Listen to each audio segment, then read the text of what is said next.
So, good morning. I'd like to say a special word of welcome to friends from maybe many parts of the world who are joining us on the internet at this moment to share, in some way anyway, in the experience that we have entered into here last night for the retreat, where we have about 50 people, about half from the L'Arche community and half from the Christian meditation community from different parts of the world. Very warmly welcomed last night by Jean Vanier and his community here at Trolli. So it's good for us to be here, and we enter into these days of silence and of retreat with great happiness. And the theme of our retreat is entering into silent prayer. Entering into silent prayer. I think each of those words benefits from some exploration of its meaning, and I'd like to begin with some thoughts on what we actually mean by prayer, and later we'll explore what we mean by silent prayer and why it is something we need to enter into. It doesn't just happen. It's like a room or a space or a dimension that we enter into. John Main believed that the most important thing for modern men and women to discover is the power or the meaning of silence. And I think this means very much, in effect, the meaning and the purpose of prayer, what prayer really means. We live in a very pluralistic world, a world in which we have the freedom, more or less, to choose what we believe or how we express that belief, or whether we prefer not to believe in any particular system, whether we are religious or non-religious. We have a freedom now, as never before in human history, to decide how we're going to face our lives and the mysteries of our lives. And that freedom is a wonderful gift in those parts of the world where people are denied that freedom of religious expression or spiritual life. We, I think, generally regard those parts of the world as arrested development, as places which have still to be liberated from that tyrannical control over people's inner freedom. But at the same time, that freedom can be quite terrifying. And for many people today, there's a sense of being kind of lost in the universe, without guidelines, without bearings, without a sense of direction. There's a fear for many people of any kind of loyalty or obedience to a spiritual or religious tradition. Institutional religion is often very suspect to some people, and of course, by contrast, for some people, because of this fear of freedom, they throw away that freedom and look for ways of being told what to do and being controlled by some rather more fanatical or fundamentalist religious system. So we're in an interesting mixed-up state, really, culturally and religiously, and yet there is perhaps something wonderful at work here in this transition, this deep, mysterious evolution of our religious instinct and of our sense of the meaning and purpose of life. We don't know how it's going to end up. I think religious leaders don't really know how their religious institutions, organizations, how they are going to evolve, although they recognize that many of them are in crisis. But I think it is very reasonable for us to see this as an evolution rather than as just a meaningless destruction of a great human tradition.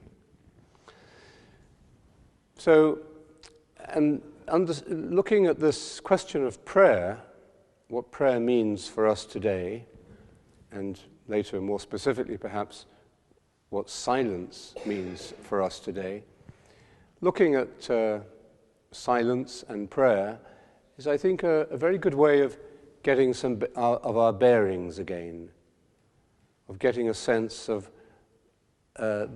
what this evolution of consciousness in the human journey, in the human species, Homo sapiens we call it, although it's not usually so wise, but that what this evolution is about, and where I think we can find real cause for hope. So let's just look at what we think about prayer and maybe where our prayer instinct comes from.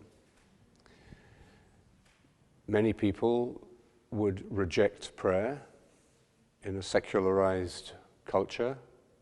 They would see it as superstitious. They would see it as a crutch, or see it as some kind of maybe more primitive way of dealing with the problems of life. But I don't think there's a wholesale rejection of prayer. A lot of research shows that more people pray than believe in God. So if you do an analysis of how many people believe in God, I don't know, maybe you get, say, 60%. But if you say, do you pray regularly, or have you ever prayed, or would you pray in times of difficulty, then something like 98% of people will say that they will. And that's very interesting. To completely reject prayer, I think, would be a sort of extreme atheistic or reductionistic or scientistic ideology, sort of a fanatical scientism that rejects anything that can't be measured or put under the microscope. But there's still, at the same time, a lot of confusion, I think, about what prayer really means among this 98% of us who do pray. I was giving a retreat somewhere recently, and I was walking down the little country road towards the center, and the manager of the center, who, as far as I know, is not a believer in any way, but a very good manager and a good person, I saw them and I said hello, and I said, how are things going, the organization? And she said, oh, fine, everything's going well. I said, what's the weather going to be like? And she said, oh, that's your responsibility. So here you have this kind of person, this non-believer, but whose instinct is that the weather is more under the control of the priest, or the priestly caste, or the religious group than for them. Now, it was a joke, but I think it suggests something about our approach to prayer. And this connection with prayer does run deep, I think, even in the secularized mind. We conduct scientific studies on how useful or effective prayer can be in curing illness, for example. And these studies are conducted in a completely rationalistic and scientific way by people who don't have a belief either way, or don't allow personal belief to enter into their way of evaluating the evidence. And anyway, some of the studies seem to suggest quite strongly, I think, that people, anyway, who know that they are being prayed for are more likely to recover, or will certainly feel better. And I think I remember reading a study which seemed to suggest that people who did not know that they were being prayed for, but were being prayed for, also recovered better or felt better. Now, I don't think that is of any great spiritual significance, that kind of result, and you could explain it in many different ways. I mean, 30% of medical cures are done by what we call the placebo effect. We call it the placebo effect because science doesn't know what it means. But it's obviously a pretty important force in the healing process. What we believe and how we relate to the person who gives us the medicine, or to our belief in the medicine itself, and so on. So I don't know if this takes us very far, really, into understanding what prayer means, but it does help us perhaps to understand how in our culture we approach prayer, and also perhaps how even our ancestors approached prayer. It tells us something about the origins of our prayer instinct. You know, the weather it's the priest who can change the weather, not the weather forecaster, the meteorologist. The priest could change it. I remember a Jesuit friend of mine once was accompanying a family whose child was going through very dangerous brain surgery, and was with them throughout the ordeal and prayed with them continually. Was in the hospital, and the operation was successful, but it was like a 12-hour operation, and this brilliant brain surgeon performed very successfully. And the surgeon had come into the recovery room with the family and the patient, and was standing with them quietly. And then the priest walked in, and the family jumped up as soon as the priest came in and embraced him and said, "Thank you, Father. Thank you so much. Your prayers have really worked." So the poor surgeon was completely ignored, of course. So these are just some little indications of how our minds and our culture approaches this question of prayer. A few years ago, I was on a little island in the Bahamas, not in the main tourist island, but in a little remote island. And it was very primitive and no electricity, a very beautiful place. And at night, it was completely dark. And I went out for a walk towards the beach, which I had been to during the day. And I could hardly see where I was going, but I had a sense of direction from earlier in the day. And I knew I had to go through this sort of cutting through the rocks. And I could hear the sea pounding on the other side of this this pass, and I'm not scared of the dark or being out on my own on a dark island.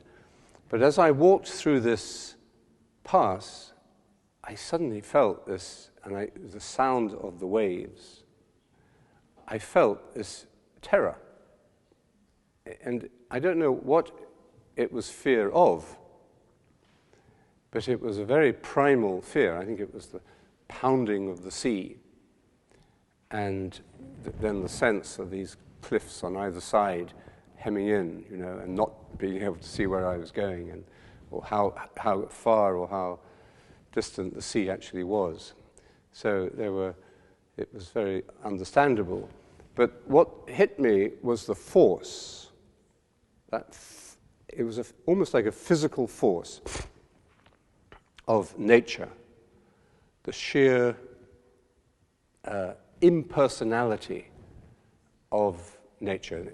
During the day, I looked at it. It was beautiful. It was pretty. It was, lovely. But at night, it was exactly the same, of course. But what I felt was this huge, impersonal, primal force, and it was I suppose it was almost like a physical manifestation of fear. And I had to really force myself to get through. I wasn't going to be mastered by this force.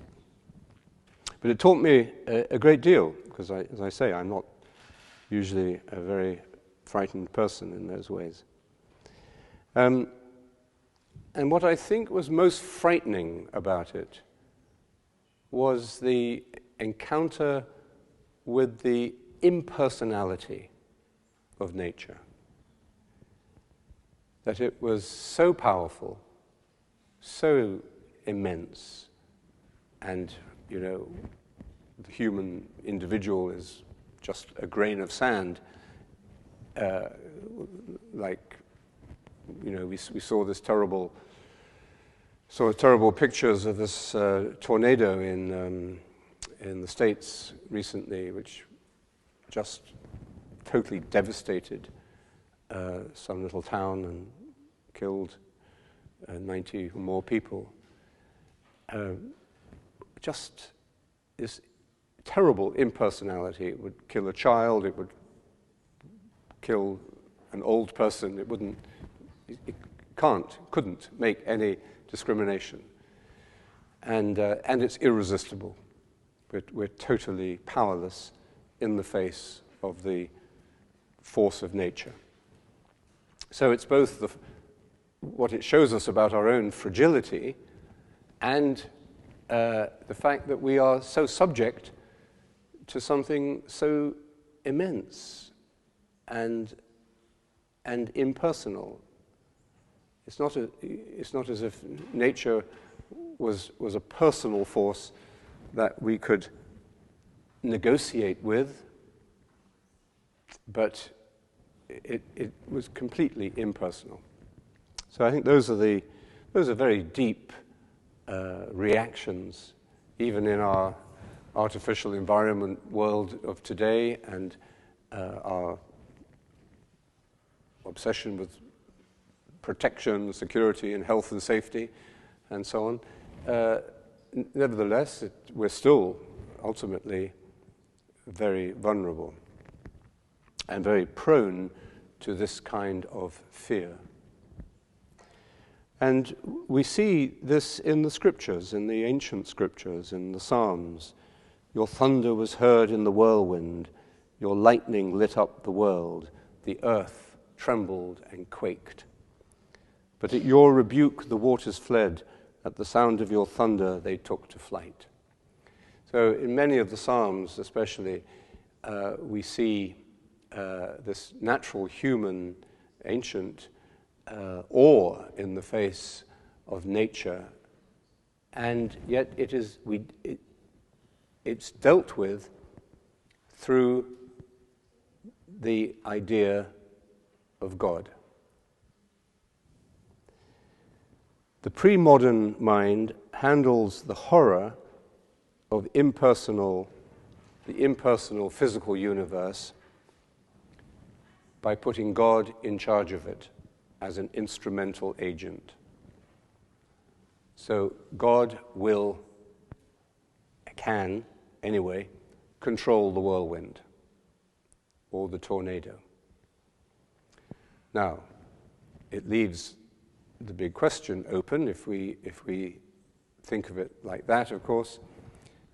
So why does God allow the tornado to devastate a town and kill 20 children in the elementary school?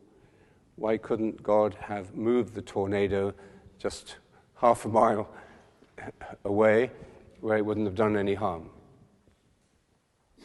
So this isn't really a deeply satisfying explanation or escape from the fear of nature that we have, the overwhelming power of nature, but it's a way of coping with it.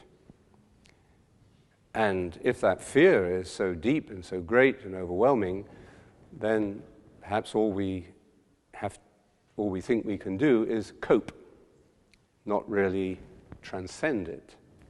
We have to cope with the fear rather than actually transcend it. And of course, if we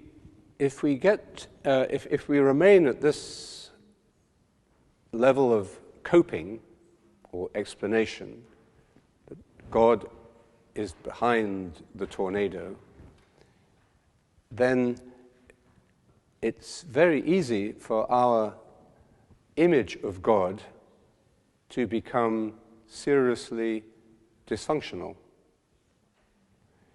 because it isn't long before we start imagining that the tornado is, if God is behind the tornado and God is stronger than the forces of nature, and God allows this tornado to happen, then maybe God sent the tornado.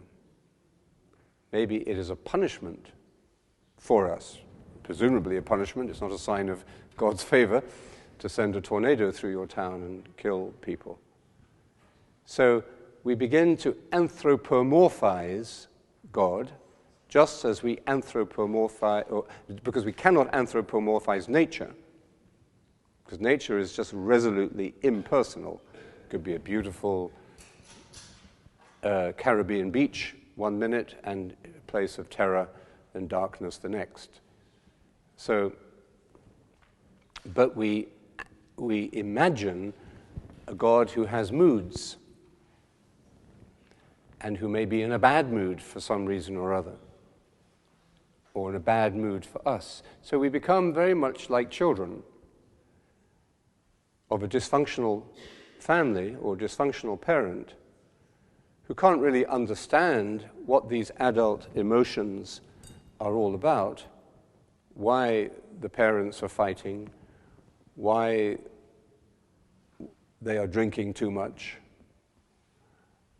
and why they suddenly change their mood and become violent. The child has to just accept this. It's a force of nature. There's no way of understanding why it's happening, but feels responsible at the same time. The children of alcoholics, for example, or the children of marriages that can't survive, often carry a sense of responsibility. A child will say, I wonder what I said to make my parents act like this, or I wonder what I did. In some way they feel responsible and guilty, or complicit in it in some way. So it's easy for us, even as adults, to get caught up in this psychological projection and confusion in our relationship to God, or to our image of God that we use to cope with the terror of the physical universe that we are experiencing. Today we have scientific explanations for most things, and what we don't have scientific explanations for, we have a scientific method to approach it with. But there are still times when we react like our pre-modern ancestors. When we experience sudden and tragic loss, when the bottom falls out of our lives, when we feel desperately alone, or when we're facing our mortality, when we get negative results from a medical test, when we are being shot at, either literally or figuratively. There's the expression, there's no atheists in a foxhole. Under fire, we all reach out for something to help us. Or in the kind of natural disaster I was describing. So there are still many moments, even in our highly protected and rationalistic world, where we are not supported by the scientific method or our rationality, where we simply face the reality of our true human, creaturely condition in relationship to the natural world, the world of natural forces. And this is where I think prayer begins to really become significant. When we're thrown against the limits of our power to control events, or to control our own reactions, when we are actually, we don't usually just come up against those limits, we're violently thrown against those limits, like being picked up and thrown against a wall. And it is a shock to us to discover that we are as limited as we actually are. Limited in our ability to control what's going on, and limited in our ability to control even our own emotions. And we confront the cosmic force of necessity. This is the great Greek concept of ananke, or of necessity.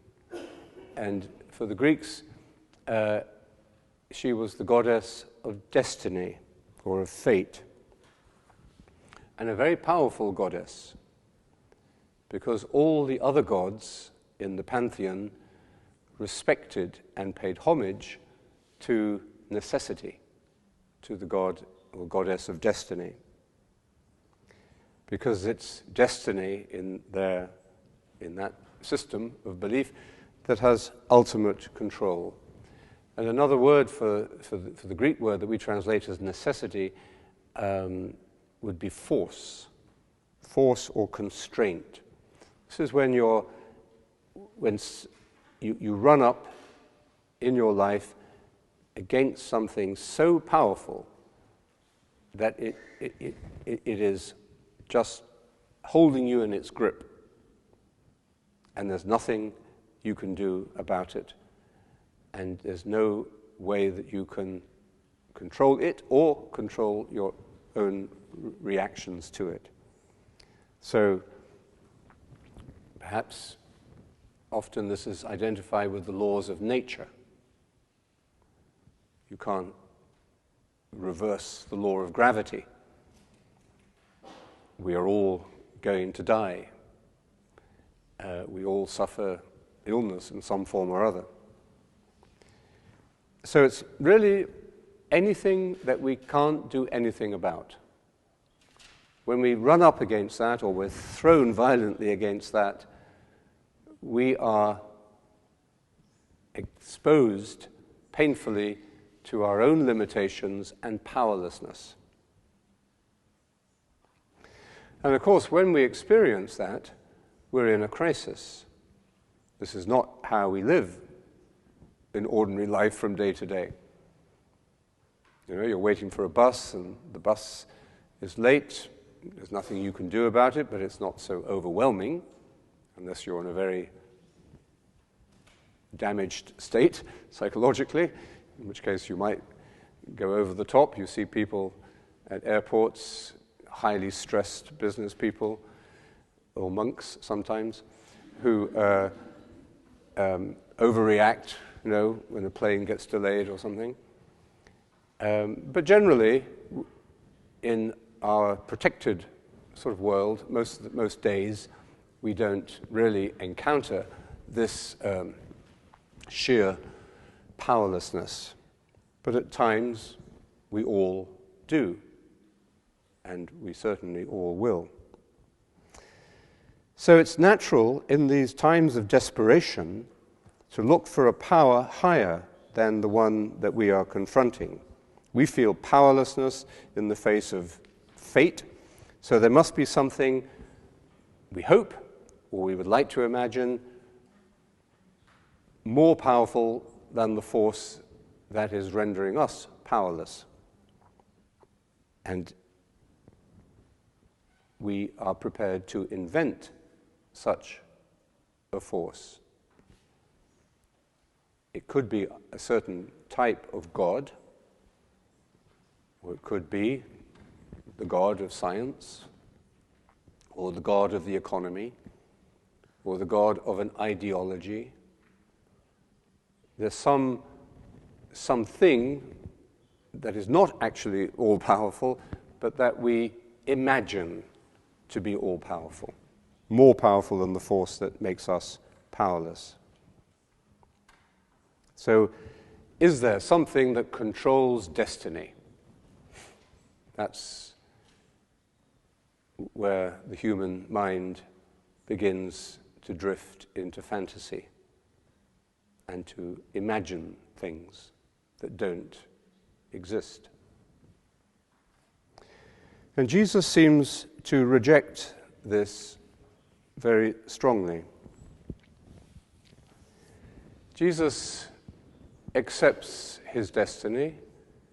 It's an important theme of the Gospels that Jesus knows what's going to happen to him.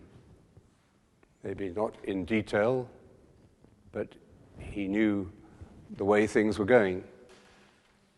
He had an insight into the meaning of his mission and of his destiny. And even though that destiny was terrifying for him, he was overwhelmed by fear and horror. These are the words used in the description of his reactions in the Garden of Gethsemane. So he understood this human experience of horror in the face of the force of destiny. But he, and quite understandably, he prayed, Father, if it's possible for this cup to pass from me, could I have some other destiny, please?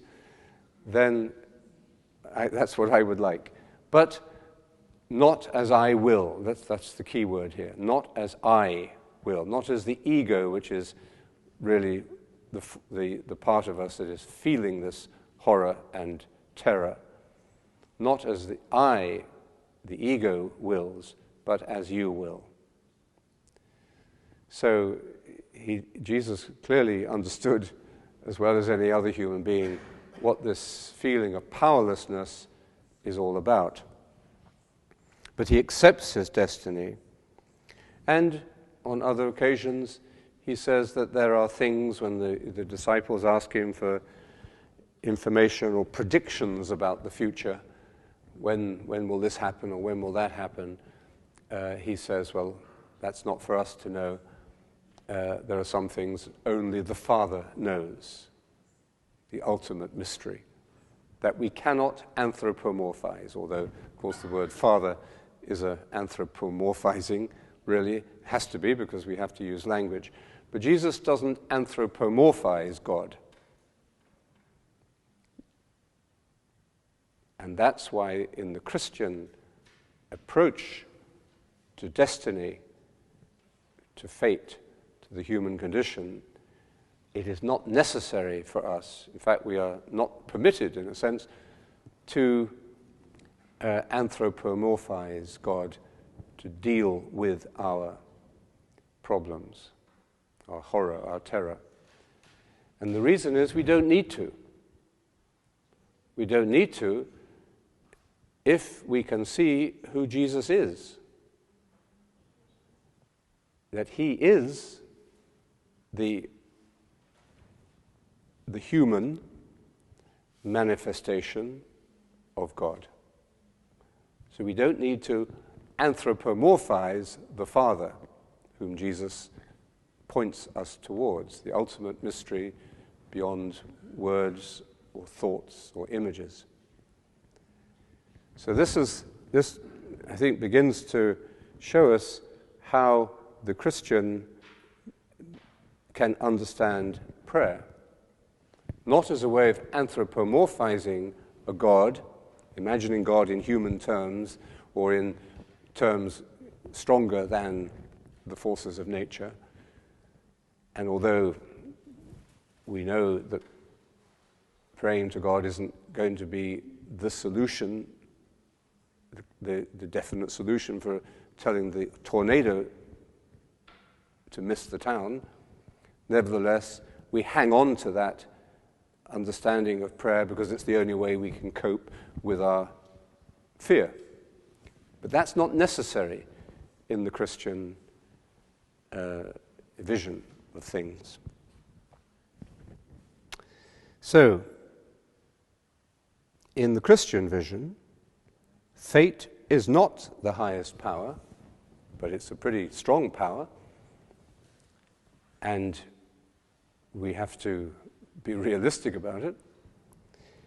But the highest power is love. Necessity, destiny, if you like, the laws of nature, if you like, rules in the natural world. But grace works on nature.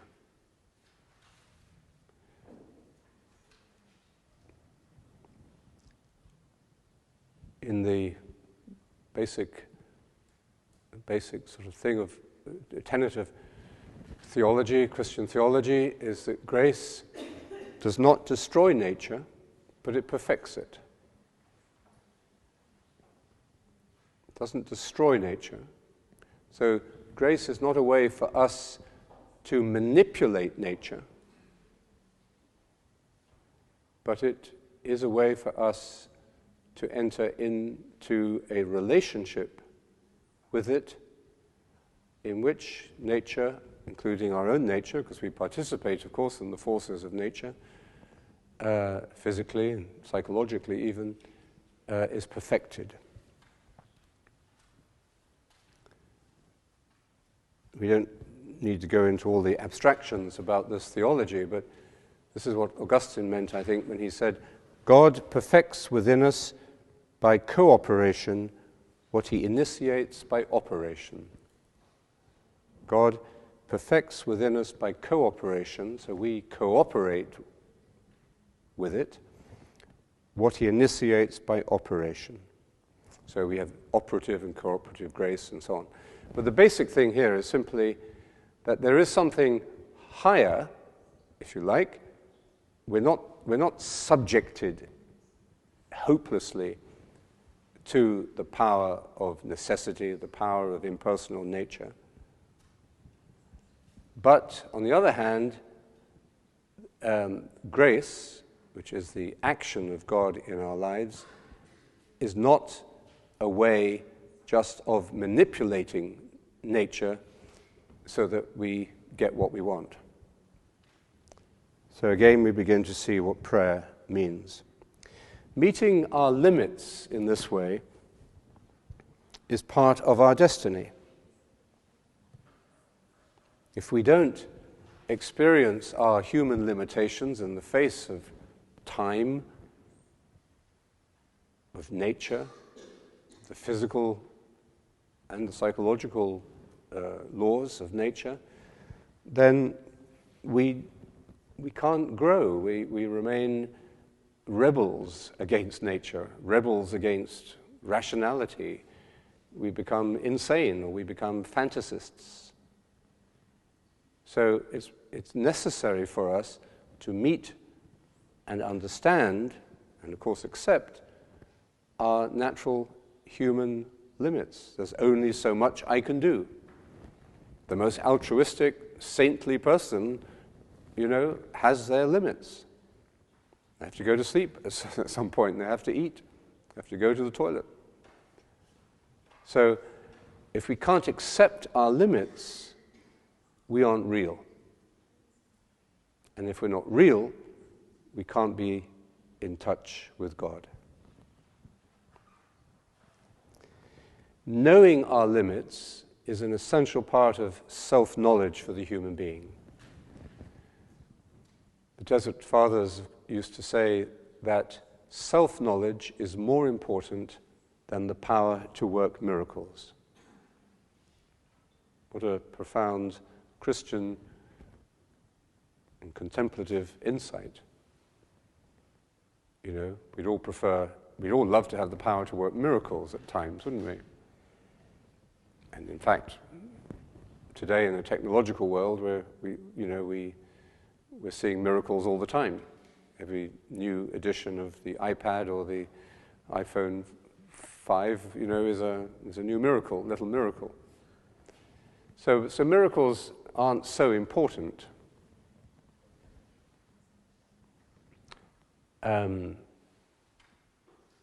But what is really important in terms of our relationship to God is self-knowledge. This is why Jesus certainly seemed to have the power to work extraordinary acts of healing, but he never drew on those miracles to justify or authenticate his message.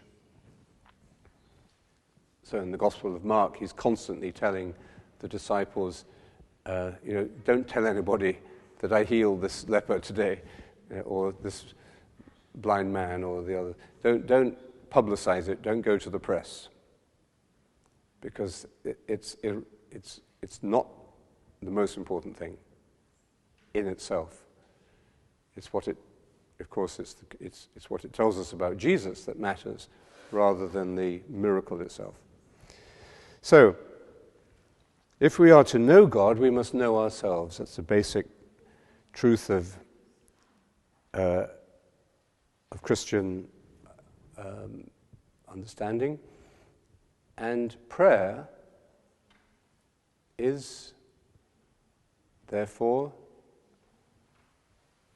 meant to be and is a way to self-knowledge.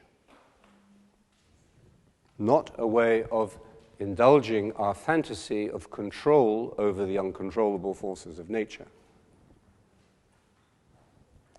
So, for example, when we pray, Jesus tells us, he doesn't say you can't express your needs or your fears or your anxieties, but he says, in fact, you don't need to. You're not compelled to cope with the fear that you might be feeling about what's going on in your life by needing to tell God your shopping list 6 times a day. Your Father knows your needs before you ask. And for him, this is then related to a particular facet of prayer, which is to reduce the number of words we use. Do not go babbling on like the pagan who think that the more they say, the more likely they are to avert the course of that tornado.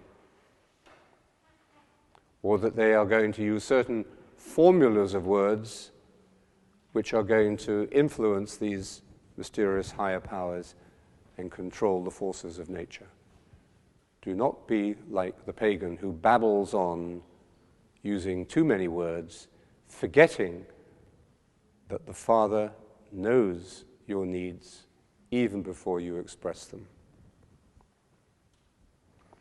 So in the Christian understanding, prayer is intimately related to self-knowledge, and therefore this transcends the God of our fantasy, our coping with God, the God that we use to cope with things.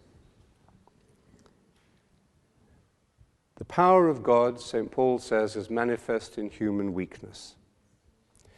We are weak when we run up, or we're thrown up against the wall of our limitations. That's when we are really weak. When I am weak, St. Paul came to understand, I am strong. That's where I find really my most and only reliable way of coping with the human condition is to meet and accept my weakness, my limitations, because God's power is sufficient. As God said to him, my power is sufficient for you. It's enough. So we've got to meet our limitations. We've got to accept them. Nobody likes to be powerless. And we have to sit in that place of powerlessness without constructing a fantasy of some anthropomorphic deity or anthropomorphic force that is going to make me feel that I can cope. Gives me a sort of a false insurance policy. I have to sit in that weakness, in that poverty, or that powerlessness, which is, we'll see later, is really what we mean by poverty of spirit. And therefore there is no need in the Christian understanding for false gods. We don't need false gods. We don't need magic anymore. Now, that's great good news. That is perhaps the good news that we have been sent out into the world to preach. But it's not altogether welcome news. You tell that to somebody who sees a tornado coming towards them, and they might be clutching at straws to deal with the terror and the powerlessness that they're feeling. So, understanding this teaching of the gospel, this heart of the gospel about power and weakness and the power of God manifest in human weakness, this is what L'Arche is about, and this is what, Christian prayer is about. But understanding that probably takes all of us time, and even when we think we've understood it, we may find that we haven't really understood it. So it takes time. It's not just an idea that we communicate. It's an experience, a way of faith replacing the ancient habit of magic. The gospel is a way of salvation that begins in faith and ends in faith, St. Paul says. So the power of God is never to be confused or identified with the force of nature. It's understandable that we want our God to be strong, to be stronger than nature, but in the same way that nature is strong. But God's power is of a different nature, different kind than this terrifying impersonal force of nature that we run up against in moments of crisis.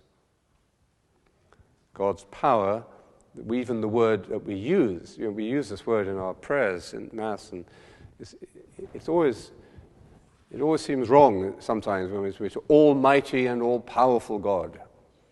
Well, that makes us feel better. We've got the really important person on our side, and we're going to make sure that he stays on our side. We'll just tell him what a great God he is, what a powerful, mighty warrior he is. Well, we use that language, but it can be very deceptive and false language. But we're creatures of language. We have to use our language. Wouldn't make much sense to say, "Oh, weak and powerless God, please come and help us." Well, so we're dealing with a deep paradox here that takes us to the heart of the human condition.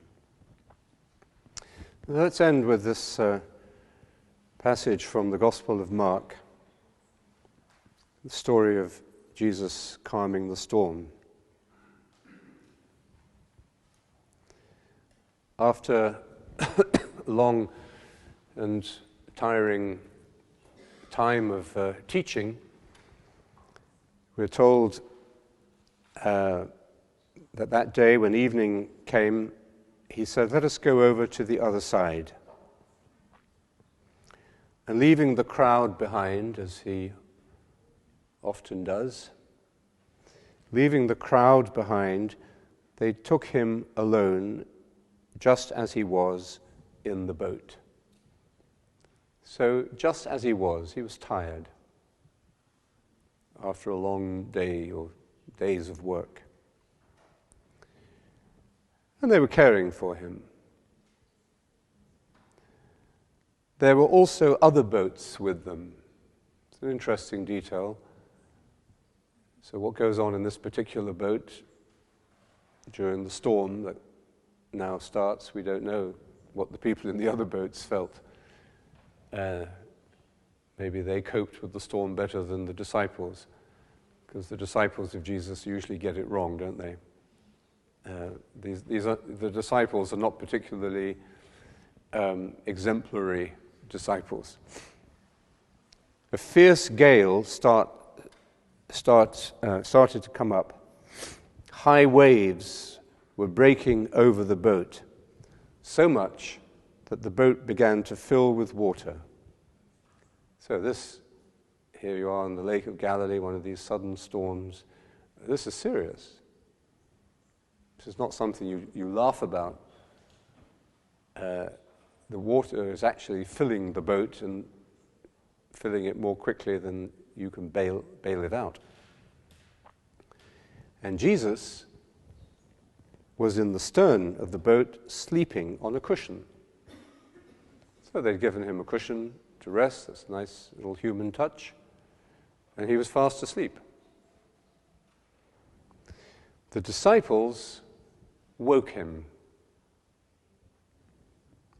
"Teacher, don't you care if we drown?" So what does that say about him? Well, they were terrified. They brought him into the boat to look after him and help him to rest, but then they woke him up. And they seemed to be angry with him for being asleep. And if he was asleep, he wouldn't be able to help them. So we can see something of how they project onto him. He got up and rebuked the wind and said to the waves, "Quiet, be still." Then the wind died down and there was a great calm.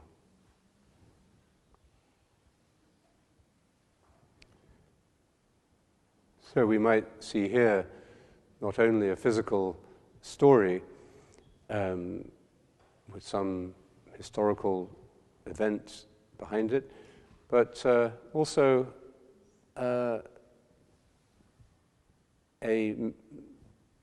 a way of teaching us about our own minds, that our minds can be in a storm, in agitation. We can feel that the boat we're in emotionally is filling up and we're drowning or we're sinking under the waves of the problems of life or our inner pains and losses. And we're terrified. We feel powerless. And the word of Jesus is simply be still, silent. I don't know if we could translate that word quiet as silent, but let's translate it as that. Silence. Be still, be calm. He tells us, set your troubled hearts at rest and banish your fears. That's the basis of all Christian prayer. Then the wind died down, and there was a great calm, the great peace of God. And then he says to them, why are you so afraid? And that question will lead us to self-knowledge if we listen to it. Do you still have no faith? Are you still going to rely on magic? So the emphasis here is not upon the power he had physically over the forces of nature. The emphasis is upon faith and their lack of faith, their being controlled by fear rather than faith. And they don't answer the question yet. They say, who is this? Who is he? Even the winds and the waves obey him. But they're not answering the question he asked them. Why are they still so afraid? Why do they have no faith?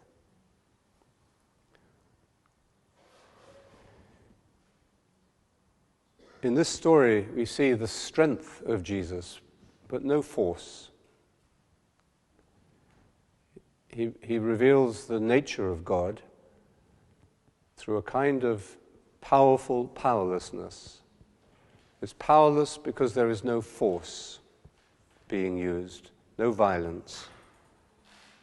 God is never violent, but infinitely gentle.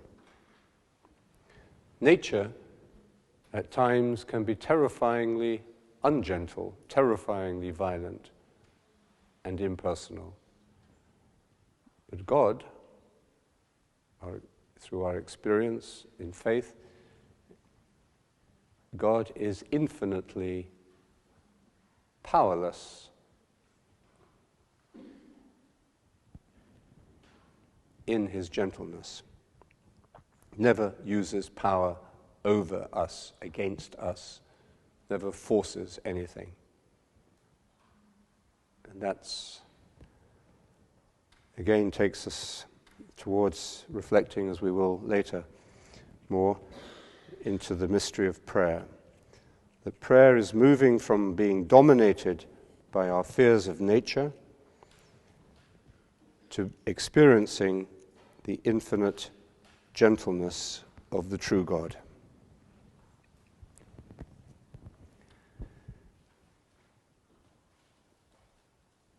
Quiet, silent, be still, he said, and the wind died down, and there was a great calm. He said, why are you so afraid? Do you still have no faith?